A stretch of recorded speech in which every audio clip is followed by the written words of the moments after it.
All right, ladies and gentlemen, welcome back to the channel. Today we have another video. We're going to talk about the Los Angeles Lakers. Unfortunately, not their best showing against the Clippers. Sunday, Easter, primetime, 2:30, ABC. Wasn't our best matchup. We scored 38 points in the first half. Got it going in the fourth quarter, but the first three quarters were, they were disgusting. The Clippers beat the Lakers today 104-86.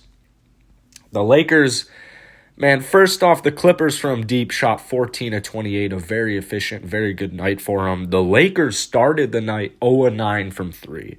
If that gives you any indication on how the night was going to go or was going to that point, they didn't make their first three for quite some time, shot 30%. Last I checked, the Lakers were the 23 ranked team shooting the ball from deep in the NBA. That needs to change. I've made several videos talking about guys like Kyle Korver, Wayne Ellington, even Lance Stevenson, of possibly coming to this Lakers team to help give us a three-point shot.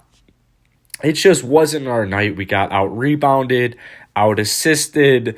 The turnovers, I guess, were kind of split. But, outside of Trez, there was no offense whatsoever. I guess THT and Trez combined, which are two bench guys, were kind of carrying on offense. Like, you go through the starting lineup, Dennis Schroeder, who is not having his best season, he turned down a contract from the Lakers. We don't even know what's going to go on with Schroeder after this season. My best guess is he's a backup point guard for some other team after turning down $20 million a year.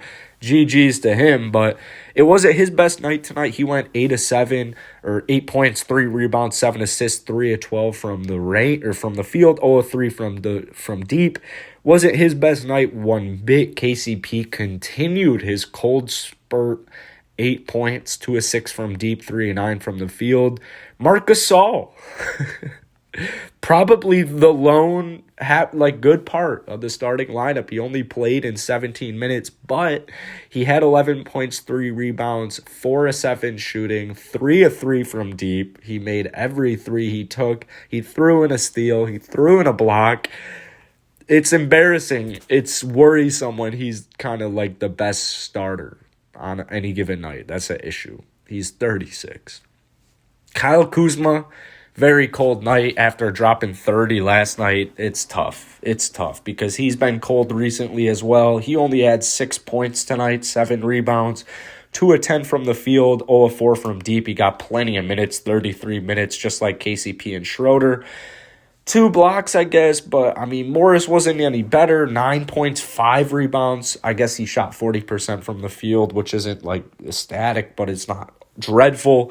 Didn't make a 3, but the bench is kind of where we came up. Caruso dropped 2 threes. THT, a lot of this was garbage time as well. Trez, 19 points, 6 rebounds on efficient shooting, and then THT, 16 points, 5 rebounds on efficient shooting as well. 2 steals. It just wasn't the Lakers' night tonight, and it's been kind of consistent recently, which is a little worrisome, but it's not that worrisome considering, I guess, quote-unquote, our big three. I don't want to call Andre Drummond the big three because, you could look at it like, on one side, he's a 2-time All-Star, but on the other side, he is only a 2-time All-Star. So it kind of goes both ways. I don't want to call him the big three, but obviously LeBron James, Anthony Davis, they didn't play tonight. Hopefully Anthony Davis comes back real soon. I'm actually going to post an Andre Drummond injury report update video for you guys. So if you enjoy this video, hit the like button, hit that subscribe button. I do this every day. I know you guys will like the content. Be sure to get on that because I'm going to post a Schroeder. I'm going to post a Drummond update. Probably later tonight on the channel, but it just wasn't the Lakers' best night. It wasn't their best night, and it sucks because it's against the Clippers, the Flippers, man. This is brutal. The Lakers currently are the 4th seed, hanging on without AD, without LeBron. Clippers I think going into this game, they were only like a half game behind the Clippers. If they won this game, they might have even been ahead of the Clippers, gotten the 3 seed. Couldn't get it done. Just couldn't get it done. They were coming off a loss to the Nuggets, coming off a loss to the Magic. This was about to spark possibly a 3-game losing streak. The good news is the Clippers, their next 2 games are against the Trailblazers. They're against the Suns, whereas the Lakers, their next 2 games are against the Raptors and the Heat. But we do have Brooklyn next Saturday, which should be just a fantastic game to watch. Hopefully Kevin Durant's back. Hopefully everybody plays.